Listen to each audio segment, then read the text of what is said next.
آج کی ویڈیو میں ہم آپ کو مولانا شوکت علی کی دلچسپ لائف سٹوری سنائیں گے۔ مولانا شوکت علی کا تعلق اس خاندان سے تھا۔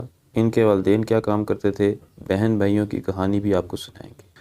والد کی وفات کے بعد والدہ نے کیسے شوکت علی اور بھائیوں کی پرورش کی، مولانا شوکت علی کا بچپن کا زمانہ کہاں کیسے گزرا، تعلیم کتنی حاصل کی، شادی کتنی کی، اولاد کتنی ہوئی، انہوں نے بڑھاپے میں دوسری شادی کیوں کی، اس پر کیا خون خرابہ ہوا، آخری وقت کس قسم پرسی میں گزرا، وفات کس بیماری سے ہوئی اور دفن کہاں ہوئے، یہی موضوعات ویڈیو میں ڈسکس کریں گے۔ چلتے ہیں ویڈیو کی طرف۔ والدین: مولانا شوکت علی کا تعلق روہیل کھنڈ کے نجیب آباد کے یوسف زئی پٹھان سے تھا۔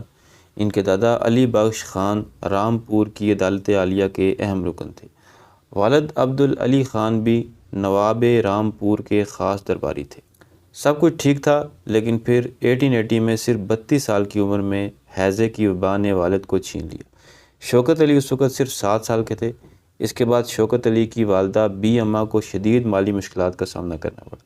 ان کے پاس بچوں کی فیس دینے کے لیے پیسے بھی نہیں تھے، یہاں تک کہ انہوں نے اپنے سسرالی رشتہ داروں سے چھپ کر زیورات گروی رکھے۔ یہاں سے شروع ہوتا ہے آبادی بانو بیگم یعنی بی اماں کا وہ امتحان جس نے تاریخ بدل دی۔ چچا نے کہا انگریزی تعلیم کفر ہے اور مہنگی بھی، بچوں کو کسی معمولی دکان یا نوکری پر لگا دو۔ لیکن اس اماں نے تاریخی جملہ کہا، میرے بچے دین اور دنیا دونوں کی اعلیٰ تعلیم حاصل کریں گے، چاہے مجھے مانگ کر ہی کیوں نہ کھلانا پڑے۔ پھر انہوں نے شوکت علی کو علی گڑھ کالج بھیج کر ہی دم لیا۔ بی اماں صرف گھر تک محدود نہیں رہی۔ جب تحریک خلافت کے دوران ان کے دونوں بیٹے شوکت علی اور محمد علی جوہر کو انگریزوں نے جیل میں ڈالا تو یہ 80 سال کی بوڑھی ماں خود برقع اوڑھ کر میدان میں نکل آئی۔ انہوں نے پورے بر صغیر کا دورہ کیا اور ان کا ایک جملہ تو برطانوی حکومت کے ایوانوں میں زلزلہ لے آیا۔ بولی تھی اماں محمد علی کی، جان بیٹا خلافت پر دے آؤ۔ 13 نومبر 1924 کو بی اماں کی وفات ہوئی۔ بہن بھائی: بی اماں کے 5 بیٹے اور 1 بیٹی تھی، جن کا یہاں ذکر کر لیتے ہیں۔ نمبر 1 مولانا شوکت علی، سب سے بڑے بھائی، ان پر آج ہم ویڈیو بنا رہے ہیں۔ نمبر 2 مولانا محمد علی جوہر، مشہور صحافی، شاعر اور رہنما تھے۔ علی برادرز کہلانے والے جوڑے میں چھوٹے بھائی تھے۔ کامریڈ اور ہمدرد اخبارات کے بانی، تحریک خلافت اور آزادی کی تحریک کے علمبردار۔ نمبر 3 ذوالفقار علی خان، بھائیوں میں شامل، خاندانی سیاست اور جدوجہد میں حصہ دار رہے۔ نمبر 4 گور علی خان، خاندان کا ایک اہم فرد۔ بعض ذرائع میں بندے علی، نوازش علی جیسے نام بھی ملتے ہیں، مگر سب سے زیادہ مشہور ان 4 بھائیوں کے نام ہیں۔ بی اماں کے گھر ایک بیٹی بھی تھی۔ ابتدائی زندگی: مولانا شوکت صاحب کی پیدائش 10 مارچ 1873 کو رامپور میں ایک معزز اور خوشحال خاندان میں ہوئی۔ علی گڑھ مسلم یونیورسٹی سے تعلیم حاصل کی۔ 1895 میں گریجویشن مکمل کیا۔ بی اماں کی محنت سے انگریزی تعلیم حاصل کی۔ مولانا شوکت علی صرف کرکٹ ٹیم کے کپتان نہیں تھے، بلکہ وہ ایم اے کالج کے سب سے بہترین آل راؤنڈر اور فاسٹ بالر تھے۔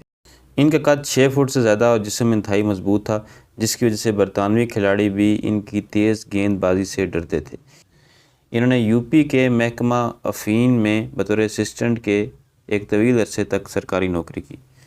اس وقت ان کی تنخواہ بہت زیادہ تھی اور ایک شاہانہ طرز زندگی گزارتے تھے۔ مہنگے انگریزی سوٹ پہننا اور انگریز افسران کے ساتھ اٹھنا بیٹھنا ان کا معمول تھا۔ ناظرین کو یہ بتانا ضروری ہے کہ وہ کون سا موڑ تھا جب ایک عیاش اور شاہانہ زندگی گزارنے والے افسر نے سب کچھ قربان کر دیا۔ جب 1911 اور 1912 میں کانپور کی مسجد کا ایک حصہ انگریزوں نے سڑک چوڑی کرنے کے لیے شہید کیا اور لیبیا پر اٹلی نے حملہ کیا تو شوکت علی کا دل بدل گیا۔ انہوں نے 17 سالہ شاندار کیریئر اور باری پنشن کو لات مار دی۔ انگریزی سوٹ اتارے، داڑھی رکھی، لمبا چوغا پہنا اور فقیرانہ رنگ اختیار کر میدان سیاست میں کود پڑے۔ ان کے ساتھ ان کے چھوٹے بھائی مولانا جوہر علی بھی تھے۔ شادی: مولانا شوکت علی نے اپنی زندگی میں 2 شادیاں کی اور ان کی اولاد صرف ان کی پہلی بیوی سے تھی۔ دوسری شادی سے ان کی کوئی اولاد نہیں ہوئی۔ پہلی شادی: مولانا شوکت علی نے پہلی شادی اپنی جوانی کے دور میں کی۔ ان کی پہلی اہلیہ کا نام تاریخی ریکارڈ میں دستیاب نہیں۔ وہ تقریباً 1914 میں انتقال کر گئی، جس کے بعد مولانا 18 سال تک بغیر بیوی کے رہے۔ مولانا شوکت علی کی پہلی بیوی سے ایک بیٹا اور ایک بیٹی تھی۔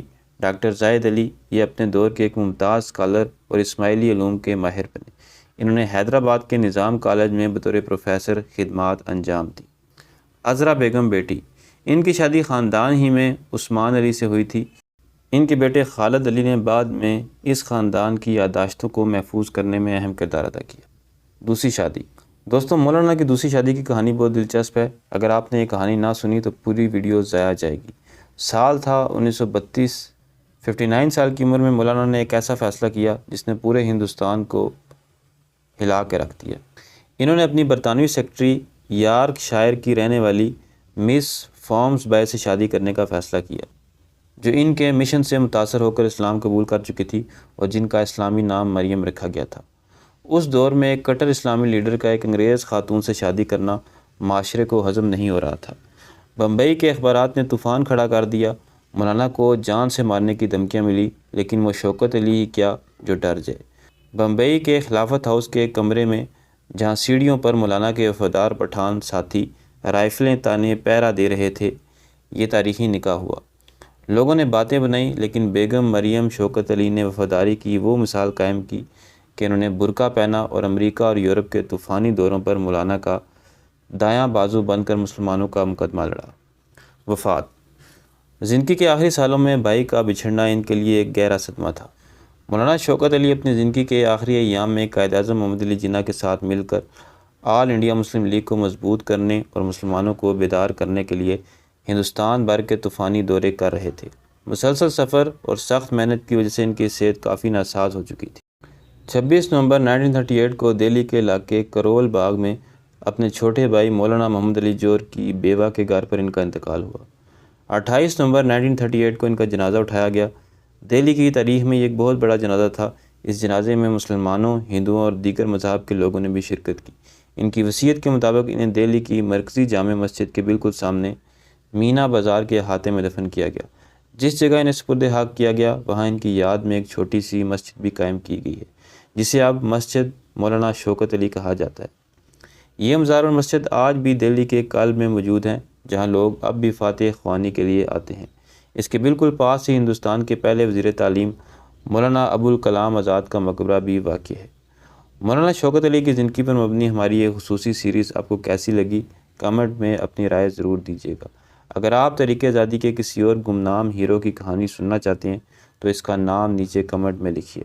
ویڈیو کو لائک، شیئر اور اپنے اس چینل کو سبسکرائب کریں۔ ملتے ہیں ایک نئی ویڈیو میں، تب تک اللہ حافظ۔